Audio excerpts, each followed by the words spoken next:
Tough day in the grain markets. SRW got back to the plus side of unchanged, but the rest of the grain and oilseed markets were under pressure and making new lows. Livestock futures were narrowly mixed, and cotton futures posted another impressive rally to get back a chunk of yesterday's losses. Live from the Hump Day Lookout Tower via Farm Journal broadcast, this is AgriTalk. This afternoon, we feature a chat with Darren Hudson from Texas Tech University, and directly following the news, Todd Bubba Horwitz from BubbaTrading.com. I'm handsome newsman Davis Michelson, and now, here's the host of AgriTalk, Chip Flory. All right, Davis. Hey, thank you so much. It's one of those guests today that I've been wanting to get on for a while, but because of travel, because of this, because of that, it's been kind of difficult to get our schedules lined up. We finally got there. Excellent. We finally got there. Darren Hudson down at Texas Tech. The guy does a great job on, on several economic conditions and analysis. But when it comes to taking a look at what's going on in the cotton market, I really like the work that Darren is doing down there. So we are going to spend some time on that. If you have not looked at what is going on in the cotton market, you should maybe get someplace and take a look at a chart before the conversation starts. Okay. I'm on it. And the reason that I say that is because we look at what's going on in the grains. We look at what's happening in, most of the commodity markets, and my goodness, it's hard to imagine that we've got an ag commodity that has performed as well as it has, as cotton has, over the past, 6-8 weeks. Yeah. But then you take a look at things like sugar and cocoa. Okay, the soft commodities have been performing very well. Cocoa has gone berserk. So we'll find out how much of a spillover effect there might have been from the soft commodity rally, and dig into this a little bit. See if cotton's trying to buy some acres too. Yeah. That's a good question. Look at your front coffee up $6.75 today. That's crazy. That's the March. I don't know if there's some. It can't be in delivery, can it? It's getting close. Is it? Okay. It's getting close, but so are all March commodities are obviously getting close to delivery. So March is still legit. So All right. Yep. All right, let's get to the news. What do you got, Kevin? buddy? Well, it was a defensive day in the grain markets, including a mostly lower day in wheat futures. Hard red winter wheat futures led the way to the downside, but it was mostly a go-nowhere day on the charts. March HRW futures posted an inside trading day with a high range open and a low range close. March soft red winter wheat futures also posted an inside trading day, but posted a high range open and a close just above the opening range to turn momentum back to the upside late in the session. Traders are taking note of intensified farmer protests against the flow of Ukrainian grain into neighboring countries. Polish farmers even dumped Ukrainian grain from rail cars, Chip. March HRW wheat futures 8 1/2 cents lower, 5.77 1/4. March SRW wheat up a half penny, 5.83 1/4. March spring wheat closed at 6.59 1/4, down 6 1/4 cents, Chip. Yeah, the markets have really diverged here, and not moving in opposite directions, but HRW market has taken the leadership to the downside. Heavy selling continued in the corn market with another round of new contract lows. Yeah. March corn fell to test psychological support at 410, and the support held, Chip, for now. The corn market has been slicing through traditional support levels with little difficulty. Bears are targeting the $4 level in March corn before it hits the delivery period. March corn today posted a high range open and a low range close. Argentina's weather forecast includes a good mix of rain and sunshine for the next 2 weeks, and that's expected to help maintain favorable conditions. March corn futures 7 3/4 cents lower today, 4.11. May corn down 8 1/4, 4.24 1/4. July corn futures closed at 4.35 3/4. That's down 7.5, Chip. Yep, still searching for that item or issue that is going to get the funds to stop selling. They are still selling in this market. I've not seen a lot of short covering take place yet. Well, Chip, March soybean futures opened on session highs and closed near session lows, and at a new for the move low settlement. Brazilian consulting firm AgriConsult is in the middle of its annual crop tour and has cut its Brazilian bean crop estimate by 1.6 million metric tons to 152.2 million. The tour has confirmed yield damage, but not as significant as some had reported. Soybean meal and soybean oil futures were lower today, and that dragged soybean prices lower throughout the session. March beans, 18 and 1/4 cents lower all told, 11.60 and 3/4. May beans down 18 and a half, 11.65. July closed at 11.74. That's down 18, Chip. All right. That crop tour that they're running down there? Yeah. They're on day 33. Yeah. I'm not doing that. I'm sorry. No? Not interested? No, I'm sorry. All right. But they're also a smaller group. They cover a lot of ground. But they're on day 33, and they're about 60% done at this point. So wow. They're taking a look at a lot of the crop. Well, March cotton was 141 points higher, 92.60. Quickly on your livestocks, April fats 37 and 1/2 higher, 187.70. June futures up 35 cents to 183.30, and March feeders 2.5 cents lower, 251.35. Snout side April hogs 30 cents higher, 85.97 and a half. June down 20 cents, 97.97 and 1/2. All right. Thank you, Davis. Let's bring in Todd Horwitz, BubbaTrading.com. Bubba, this is feeling like the beatings are going to continue until morale improves. This is a very depressing market right now, Chip. There is no buyers to be found anywhere. Every time they try to rally, you looked at wheat yesterday, it looked like it might find some traction, and bang, they slam it down again. I don't know. Listen, there's a lot of problems. You got higher interest rates coming, which is not good for farmers. You got higher oil again. You got all the inputs are going higher. Are these guys going to actually plant when it comes time? I mean, how are they going to afford it? That's what I want to know. Yeah, they'll do it, but boy, they're starting to look a little closer at the ledger, figure out exactly what they're going to do. Well, the cost of money is going to be so high this year because there's going to be no rate cuts. There's going to be rate hikes. And considering that farmers already pay 2 to 3 points over everybody else because of it's risk capital, where are they going to go? I could see, I've heard there's been some offers for solar acreage, right? I mean, some guys may choose to give it up. I don't know. It's a very scary situation. When you look at the overall economy, and let alone cattle continues to go higher. Who's buying that? Nothing makes sense right now. Okay. All right. Talk to me about equities real quick. How are you feeling there? I think they saw a near-term top. I don't know what's going to happen later because it is an election year. But I think we saw a lower high, which is a near-term top. I think they'll be under some pressure for a little while. I don't think this is the big movement going down, but I think we'll see some lower prices for a while. All right. Good stuff, Bubba. Thanks, man. We'll talk to you next week. I wish I had better stuff. I'll talk to you later. You bet. Todd Horwitz, BubbaTrading.com. Okay, 141 points higher in the cotton market today with pressure on the rest of the ag commodities. Livestock, not so much included in that, but the grain markets were under pressure. Why? What's going on in that cotton market? We'll find out from Darren Hudson, Texas Tech, next.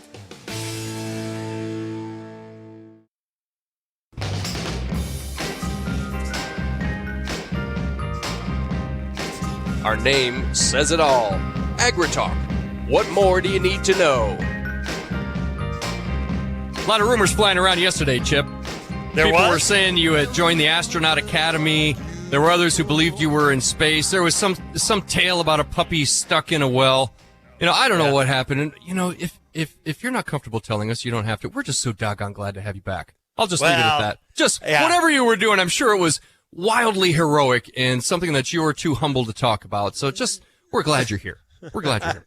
I'm glad I'm back as well because I am feeling a whole lot better than what I was on Monday and yesterday. So terrific. Yes. Yep. Yeah. That one swept in and hit me hard. Mm-hmm. Something that I must have picked up, I'm guessing on the way back from back up out of the well. You're saying you picked yeah. up. Yes. Right. Yes. Right. Yes. On the way back from Louisville and the National Farm Machinery Show. That makes more sense, actually. As long as I didn't get it. Yeah. As long as you didn't get it. Well, were you with me at that wonderful place that people in Chicago love to call O'Hare? Yeah. Nope. Midway. Wow. Every time I travel through there, it seems like something good does not happen. So, anyway, all right, we're back at it. That's the good news. Yes. The other good news is that we've got Darren Hudson with us. Darren is the Combest Endowed Chair of Agricultural Competitiveness, the Director of the International Center for Agricultural Competitiveness at Texas Tech University. And Darren joins us right now. It's great to talk with you again, Darren. How are you? I'm doing great. Glad you're back on the mend. Yes. Yeah, absolutely. Not as glad as I am. I'll guarantee that. Oh, boy. So take us back to the beginning of this thing, Darren, when the rally in cotton started. What got it started? What kept it going? There's what did Greenspan call it? Irrational exuberance. Yes. Yeah. So, there's a number of factors. I mean, I think one of the things is, USDA always trends to the right answer. It starts with the wrong answer and trends in the right direction. And one of the things that was happening through the year was, the crop kept getting smaller and exports kept getting bigger. And so as we moved out, people started to realize, you know what, we're going to run out of cotton. And, so the old crop, contracts really, rallied pretty quickly over a relatively short span as that data, started flowing into the market. And of course, it's been dragging, new crop December 24 along with it. So, it's a supply demand story to a large extent, but I think it's one where, the global demand situation probably wasn't fully realized, at least earlier in the crop. Okay. So you said the crop kept getting smaller. Why? Yield? Acres? Yeah. What was it? Both. The abandonment was pretty high in West Texas. We started out great, and then as we moved through the summer, it got hot, dry. So there was a crop still out there, but then it was too late to fail crop and follow up with a sorghum or something else. So farmers kind of let it set for a while, hoping for that rain, and then started failing acres later in the season. And so as that started getting picked up in the surveys and then the boll counts and then the actual field surveys that NASA was doing, that crop just kind of kept shrinking. And once we kind of got to harvest or post-harvest, late December, people started looking at the yield numbers, and the yield wasn't as high as people had kind of thought about. Even with the reduced acres, people were still hoping that yield was going to be a little higher. As we looked at the ginning reports as they were, flowing through the winter, it just became apparent that, we were completing the ginnings and we weren't going to hit, those anticipated numbers. So it really started to put a crimp on it. And about the same time, the Chinese entered the market and, started buying cotton, and other people started buying cotton, and we were shipping faster or selling faster than USDA had forecast. So they started bumping up export numbers. Okay. All right. I want to talk more about that in a moment here, but I want to remind everyone that it was about a year ago. It had to be, because it was in front of the Prospective Plantings Report that you were on, and you were the one that I remember most specifically saying, "Hey, watch these cotton planting guys. We might not get to 10 million." Is what I remember you saying a year ago. We got to 10 million, but just barely a year ago. Barely. Yep. Yeah. Exactly. It just was kind of astonishing. And as a reminder to everybody, we were at 13.75 million in 2022. what got us that low? Just price and lack of incentive?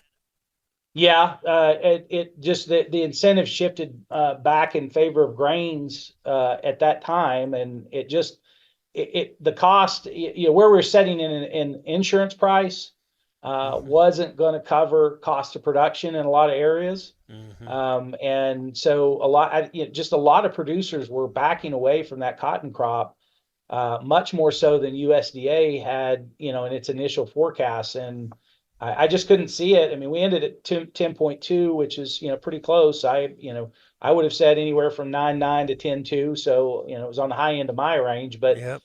it certainly was well below what USDA was forecasting at that point. Yeah, certainly was. Certainly is. Okay, so tell me about this demand story now that we've got. Yeah, there's two things. I mean, the pipeline, if you think about the pipeline, is in two parts. It's the raw cotton part and then the yarn part. Right. There's not a lot of yarn stock sitting around the world, if you look at where we're at. So, the Chinese, as they've come back online, Southwest Asia, pretty strong demand. Turkey, some of those places like that, they're trying to build some of that inventory in because they don't want to get caught if we sort of enter a phase where apparel and textile demand picks back up. And so there's been a lot of cotton buying, though the yarn, we haven't seen the rally in the yarn market yet, which is a bit troubling. But if that comes, that's a pretty good signal that the whole pipeline's empty. But right now they're backfilling, trying to get ready to build some inventory in yarns just in case. So that's really the demand story we're seeing at the moment. Okay. Overall, cotton demand around the world, how would you grade it? It could be worse. Could be a lot better. But it could be worse. The U.S. and Europe have sort of plodded along, even in the face of inflation, of reasonable demand for apparel and textiles, and but a lot of the developing world had kind of fallen off. That's picking back up a bit now, and so what we're seeing is the Indias, the Pakistans, some of those places are starting to see a bit more consumer demand on the back end. So that's bolstering some confidence in terms of where people think the market might be headed over the next year, 2 years. And right now that's being reflected in prices, more or less trying to buy acres, if you want to call it that. But certainly the rally is reflecting a relative scarcity in the market, in spite of what WASDE and others have talked about in terms of global inventories. Mm-hmm. When I look at the balance sheet from USDA, I see some confusing thoughts in here. Okay. 2 years ago, 2021-22, ending stocks of 4.05, an average price of 91.4 cents. 2022-23, up to 4.25 million bales. Price fell down to 84.8 cents. Here we are, the February WASDE, we're looking at a carryover projection of 2.8 million bales, and a price down almost 8 cents from where we were a year ago at 77 cents. Doesn't make a lot of sense, does it? No. No. Market trying to correct that? I think the market is in the process of trying to correct it. I mean, I think if cash tenders follow the old crop, into May and July, we've got to end up somewhere around 80 cents in the season average price. But at that tail end, we're probably going to be at the 90 cent on current offers in the market. So the market is kind of reflecting that, and again, that's where I kind of indicated that the WASDE the WASDE sort of reflected that, but it didn't get us to the point where the price followed along with it in the report. Right. Okay. All right, we're in the middle of a conversation with Darren Hudson from Texas Tech, talking cotton. We're going to take a look forward when we come back here on AgriTalk. Let's go to the markets page at profarmer.com and check today's closes, where March hard red winter wheat futures were 8 1/2 cents lower, 5.77 1/4. March SRW wheat up a whole half penny to 5.83 1/4. March corn futures were 7 3/4 lower, 4.11. May corn down 8 1/4 to 4.24 1/4. March soybean futures 18 1/4 cents lower today, 11.60 3/4. May beans down 18 1/2, 11.65. Here's March cotton 141 points higher at 92.60. On the livestock side, April fat cattle were 37 1/2 cents higher at 187.70. March feeder futures 2 1/2 cents lower, 251.35. And April lean hog futures 30 cents higher at 85.97 1/2. Hey, get more market news every market day. Visit tryprofarmer.com.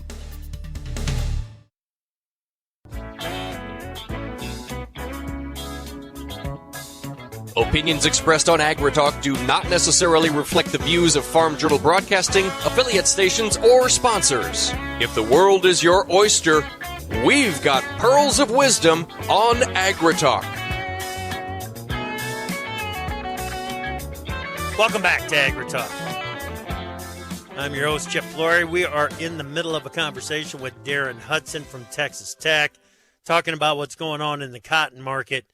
Darren, a little bit ago, we talked about, about a year ago right now, we were looking for or anticipating, you were anticipating that cotton acreage, planted acres, to be around 10 million. At the time, we talked about, that's going to free some acres up to go to another crop. Where did those acres go? Was it sorghum? Was it soybeans, corn? What happened? I think it was a mix. It depended on where you were in the country. Extreme southeast, probably picked up some peanuts. But in the Delta region, it was primarily corn and soybeans.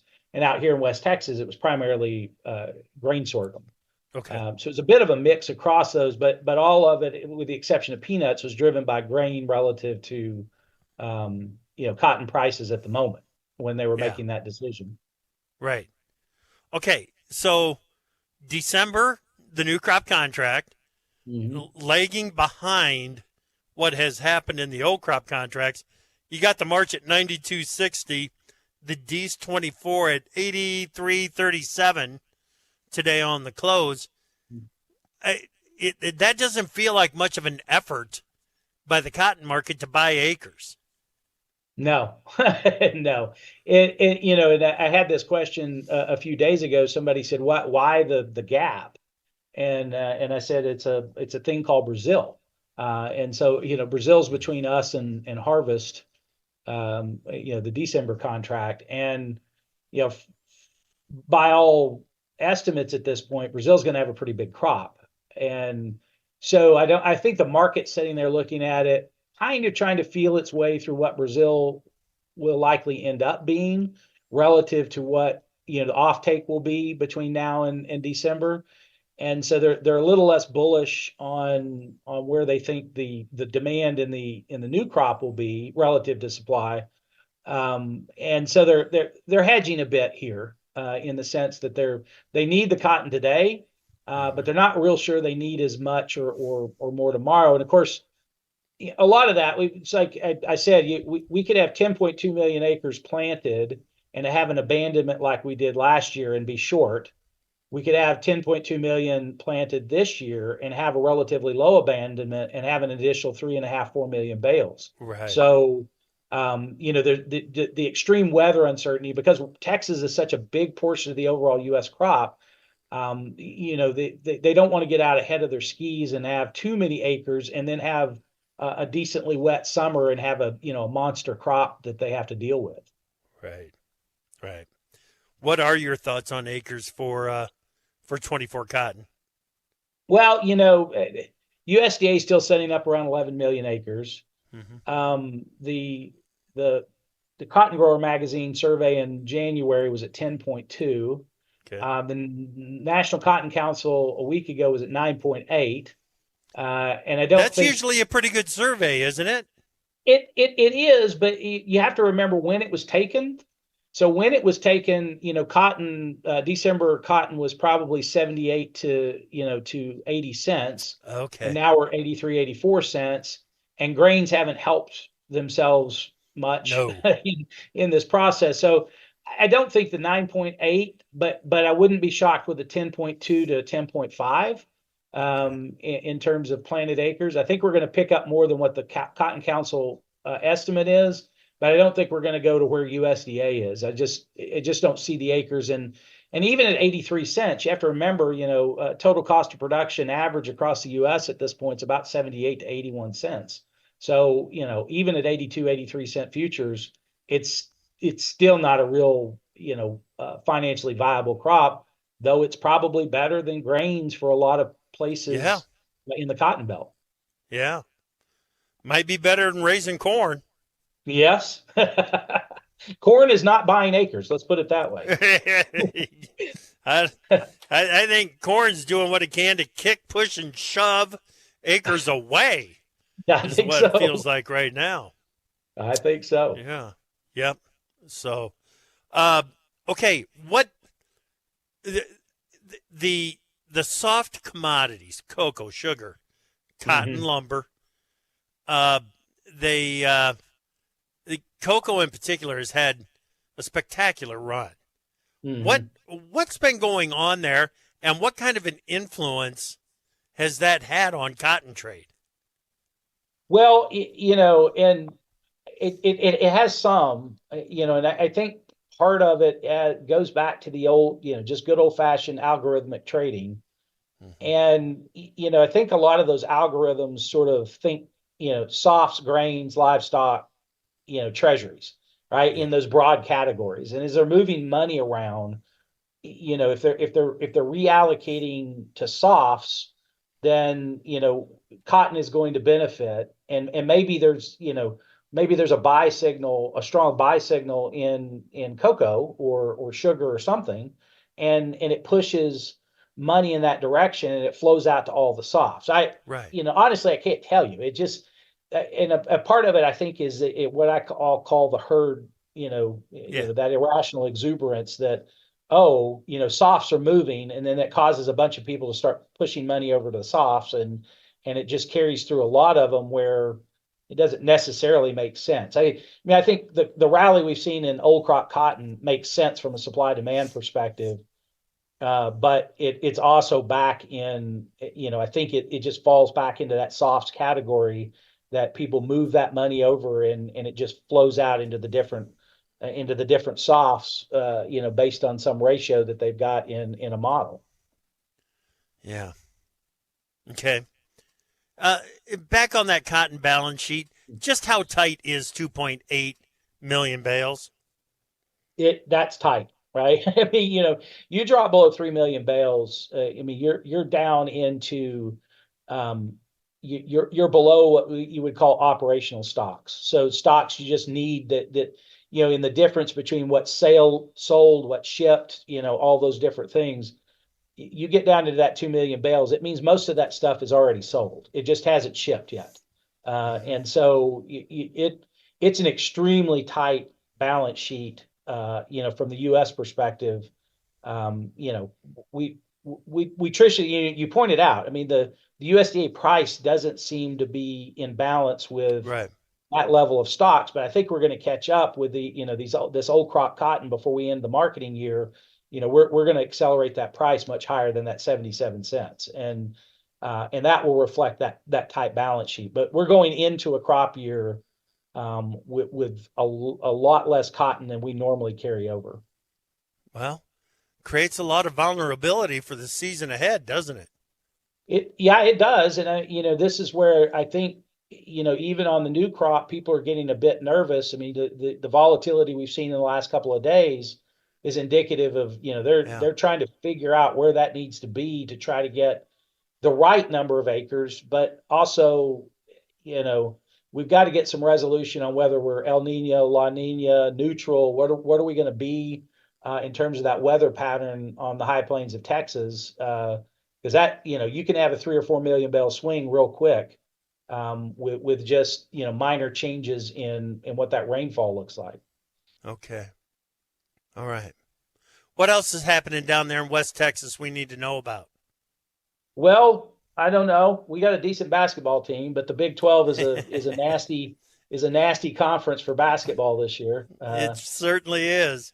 My Cyclones are doing pretty good in it as well. Oh yeah, Iowa State looks great. Houston looks very formidable. Kansas looks vulnerable. And so it's good to see the Iowa States and the Texas Techs up there in the top of the Big 12 in basketball. Little change in scenery is not too bad, is it? It is not bad, and we're happy to be there, and we're happy our Iowa State brothers and sisters are right along in it, because nothing makes me happier than not seeing UT or OU at the top of something. Yep, we went down to Austin and made me wish that they were going to be around for a little bit longer. Got the W down there. Yeah, if they're going to hang around and let us beat up on them, that's fine. I'm happy to do that. Oh, that's too funny. All right, man. We've only got about a minute left. Yep. Take me through the next 30 days. What are you watching most closely in cotton? Well, in cotton, what I'm watching is what the rainfall projections are going to look like. We've had a good wet winter. We've got some subsoil moisture, so we can start a crop. But what we need is that May rain. And whether or not it looks like we're going to get it. And I'm also looking. The Chinese just rolled out a Chinese New Year. So I'm going to be really interested to see what what the export sales look like to China, over the next month, because that will tell the tale of whether or not we're going to run out of cotton or not. And I think those two variables are probably the big ones, right now, and driving that cotton market. On the flip side, in the West Texas, area is, if you've got cows, you can sell a lot of beef for a lot of money. But we just don't have there's not a lot of cattle around. So that's a fun market to watch too, in our part of the world. Yep, no doubt. Sounds like the cotton market's going to be vulnerable to any export sales that do come along. Going to be watching that very closely. Absolutely. All right, buddy. All right, Darren, good stuff. Thank you, my friend. Thanks, Chip. Appreciate it. You bet. Darren Hudson, Texas Tech University. Okay. That wraps up the conversation on cotton, but we've got a few more thoughts on it because it will have an impact on plantings, corn, soybeans, grains.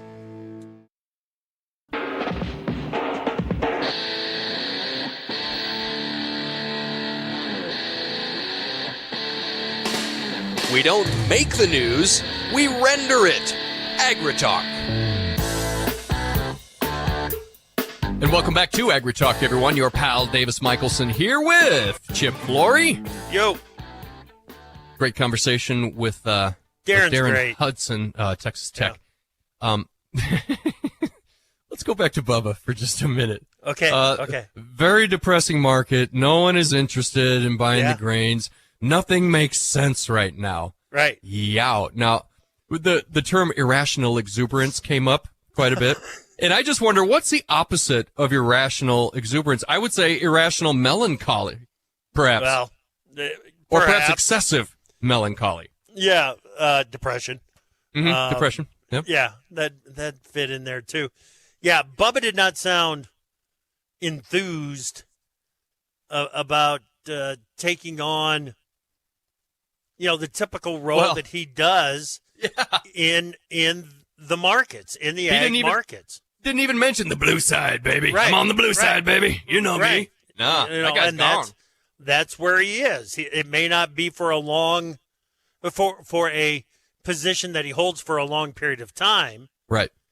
He could be into a long in the morning and out by the afternoon. Mm-hmm. Into a long in the morning, out by the afternoon. Might do that.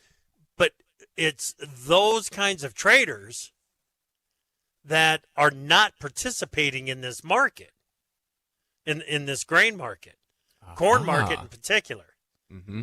So when there's nobody that steps in to buy a dip on a daily basis, Now, they did yesterday. There was a bit of some short covering.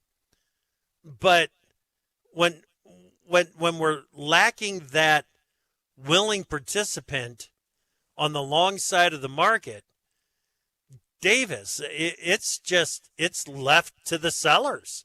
Mm-hmm. Mm-hmm. And that's kind of the way soybeans and corn felt today. Now, beans, you look at the chart and it's not nearly as what corn is, because beans at least had an inside trading day.